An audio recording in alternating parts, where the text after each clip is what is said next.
Bonds are a popular fixed income product offering investors a way to earn a steady stream of payments, and they work like a loan.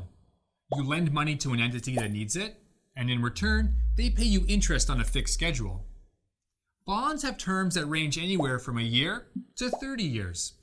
They can be issued by both governments and corporations, and this impacts how risky they are. As a general rule of thumb, bonds backed by the government tend to carry less risk because there's less chance that the issuer will default on their loan. Corporate bonds tend to have a higher default risk, especially when they're issued by smaller companies with unproven business models. However, there are exceptions. Government bonds can also be issued by politically and economically unstable countries with higher default risk. In this case, a corporate bond issued by a large corporation with a proven track record may be a less risky investment.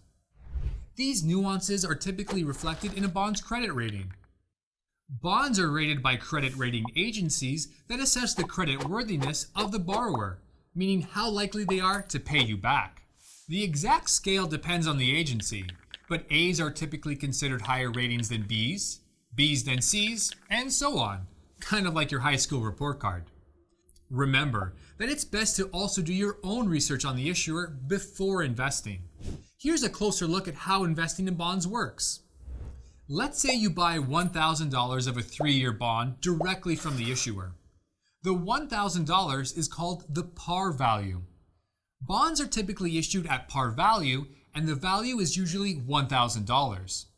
This bond pays a 4% interest rate, which is called a coupon rate in the bond world. And it's always calculated based on the par value. That means that every year, if all goes well, you'll get 4% of $1,000, or $40. On the maturity date, meaning at the end of the 3-year term, you'll get back your initial $1,000 investment and have made $120 on top. However, keep in mind that bonds are subject to interest rate risk, and inflation can erode the real value of a bond's face value.